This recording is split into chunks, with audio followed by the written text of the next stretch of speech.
Well, welcome to A Journey on My Mind. It's a day of shorts. I have jeans on and you have pants on, so it's not really shorts. It's really a day where we're just going to do 15-minute podcasts. And I appreciate the restraint, Kevin, to not lead with a weather thing, Yes, because you're today welcome. of all days, and you're going to, would have been the day to lead with. Because if you recall, if you're listening to this and Yes. you live in this area, this Yes. was the day after staying up all night with tornado sirens. Yes, which was crazy. Yeah, a little sleep deprived. Kevin's still Drinking coffee in the middle of the afternoon. Yes, So. yeah. Which I'm allowed to do periodically. Yeah, Especially if you want me more awake during and this especially occasion. today. Yeah. But we're talking about resilience, and we're embodying it, because here we despite are. the fact that we're sleep deprived, we made it. Yes. Now, Lauren, on the other hand, Right. now Lauren lost her voice. Oh, do you know why? Did Andrew do something, or was there? We assume that her losing her voice doesn't play well in the podcast. Yeah. So we dismissed her. Right. So she was allowed, and then Sam's stayed home with his son Because there's still tornado and there's no school. warnings. Right. And For they're whatever reason. all the things. And then, therefore, It's us. It's back to us, which they called us interns, which I appreciated, actually. I would love to be an intern. Would I you? would. I'd give it all up to be an intern. Life was simpler. Yes. I actually like the movie where Robert De Niro is the intern. Oh, yeah. Yes, a very cute movie. But We're talking about resilience. we are. So we digress. did this last time. Yep. And we have two shorts to talk about it. to Right. So if extend you this haven't listened to the conversation. previous one, Yeah, please go back do. and listen to that one. Yeah. It's spectacular, by the way. Yeah, we did a good job with resilience. But this one, we're going to talk about how we can individually be more resilient. Correct. And there's lots to say about that. We're going to just focus on a few things. Yeah. And then next time, and it's going to be a barn burner, we're going to talk about how the church Yeah. can be more resilient as a corporate body. Yep. So Yep. come back for that one. Yes. 15 minutes. So here's the angle I'd like to take on this. Okay. We think about resilience as being tough-minded, the ability to go through difficult things and come back through it on the other side, sometimes even stronger than before. Not just I made it through, but I'm like Right. a stronger version of myself. Yeah. And resilience is in short supply, I think, these days. Yes. I think, with the rise of anxiety and the rise of the levels of stress, I just think we're a less resilient people. And so I feel like it's one of the most important things we can be talking about. Right, Because it really calls for us to be resilient, and it's harder to be that. Yeah, I agree. I think we live in times that, because it feels like it comes in waves now rather than in isolated incidents. Yeah, where right. we have to be resilient. Yeah, there's not like just one big thing that happens. It's sort of like here comes the next Yeah. wave of things, and we're feeling disconnected from each other, and we're feeling polarized, and all the things that actually work against resilience too. Correct. So we do think of this tough-mindedness, and that's part of it, but I want to focus on another aspect of resilience that you might not tend to think about, and that is resilient people tend to be more other-centered. Yeah. And you would think, Seems counterintuitive. right. You would think resilient people really focus on themselves. And what we find is that resilient people, while they are tough-minded and they do push through things, they also are very empathetic and other-centered. Yeah. And so I think we'll put that on the table as one of the ways, if you're thinking about how am I going to be more resilient during this time, it's thinking about how you can be more other-centered, serve other people, do things on behalf of other people. Right. Do you have any thoughts about that? Well, hearing you say it out loud and having us briefly, you said it earlier to me, and I was like, boy, that is, I know I said this earlier, but that's counterintuitive. Yeah, it is. Because I don't have the energy to focus on somebody else. I don't have something inside of me that's saying, yeah, the best thing I can do right now is help somebody else. Serve somebody. Yeah. But there's so much truth in the idea that if I give some of myself to helping somebody else or serving somebody else, it does something in me. It does something in me that is I can't conjure up just in my own being. Yep. And I would argue from a spiritual side, we're designed for that. We are designed to do things for others. We aren't designed for isolated answers to questions. Right. And thus the need for a therapist, the need for a good friend, the need for Spiritual director. Right. Mentor. Yeah. Absolutely. And this is one of the themes of this podcast over and over again is that this idea that psychology and the Christian faith are opposed to each other is false. That there are ways at times where they collide or they may be in conflict. But overall, what we find is when we get down to real like psychological research and what we know about Christian faith, they align. And this is a great example of that. The life of faith is an other-centered life, and psychology does say that more resilient people are more other-centered. Right, and I think, this isn't a blanket statement, but I find in my past where psychology and faith collide. Is when something is off on one side or the other. Okay. There is a definitive line of faith that says, all you have to do is pray about it and trust God for it, and the results will take care of themselves. And that collides with psychological principles of, no, you need to take some measured steps. You need to change some of the things about what you're doing. Change your thinking, right. Change your actions. Right. Right. And on the other side, when psychology comes in and says, you as a human can do whatever you want and be happy, that, and I've only encountered this a few times, but I think there's some bad therapy that moves down people away from a more centered and self-controlled approach to life that allows them to and make excuses for bad behavior. Yeah. Yeah. And usually when there's the criticism from a Christian standpoint of psychology, they're really talking about aspects of psychology that aren't necessarily representative of the whole kind of universe of what. And the same is true with faith. With faith, right. It's like you can definitely criticize faith practices and faith communities and leaders and so on, but that might not speak to the core, right? And whether the core is true and whether the core can be healthy, right? So one of the things we're saying is, even though it goes against your intuition, one of the ways that you can be more resilient during this time is to focus on serving other people. Psychologically, the reason that's true is because it pulls you out of yourself. Right.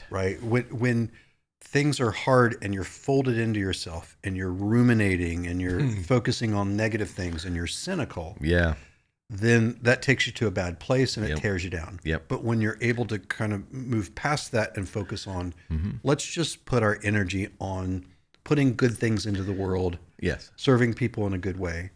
I may have talked about this earlier, but I'm going to brag on my wife again. So she started thinking about, what do I want to do during this time? Meaning this age of anxiety and conflict and all that stuff. Besides just doing my job well and having good relationships with people and like, what do I want to do? So she volunteers for an organization that teaches conversational English. Nice. To people who English is not their first language. It's not ESL, but it's conversational English. And so every week she goes and teaches about 13, 14 students that are from all over. And she would love that. She loves it. And she's great at it. And she gets great feedback about it, of course. And so you think she could teach us?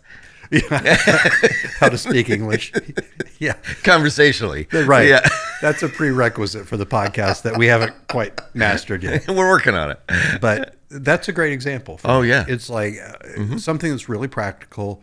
It takes one evening out of her week, and it's not only energizing and encouraging, but it's also putting something good out into the world. Right. Yeah. So that's one thing. The other thing I want to throw out there that I think is less counterintuitive, but still a little bit, is that I think this time calls for us to be more adventurous. Ooh, I'm in. Yeah. Yeah. It's a time where when you're anxious, there's fight or flight responses, and a lot of our fight responses are more angry and strident now, and a lot of our flight responses are withdrawal. Yeah. And it feels like we're in a time that really calls for us to be like, let's just do things that scare us but are good. Okay. Let's step into something new. Yes. Let's do something that isn't comfortable but is good for us. Not just like, let's jump off a bridge or into the rock quarry or something. No bungee jumping. Right. Well, maybe, but it's less about doing like scary, risky things just for the thrill. Right. And more of like, are there things that I could do during this time that scare me a little bit? Yeah. Because I've not done them before. Right. Or because I'm not sure if I will do them well. Yeah. Or all kinds of things. And they could be small things like playing pickleball. I mean, I picked that up last year. Not that that's... It's not scary, but it's fun. Right. But a lot of people, the idea of it is daunting because they're not doing anything physical. Right. They're not doing anything active, and they've never done it before. Right. But it could be something like what Ellen's doing, stepping out into some volunteer thing that you've not done before. It could be serving in some way. It could be thinking outside the box. Right. But the idea is part of resilience is not just kind of holding back, but to push into. Right. What we know about anxiety is that anxiety almost always gets worse. It definitely stays the same at best, or it gets worse when you avoid moving toward it. Wow. And it gets better when you push into it. Okay. That is a psychological principle that's almost universally true. Because you realize that the anxiety... What do you realize as you push into it? Yeah, that it's maybe not as bad as you thought? Right. Okay.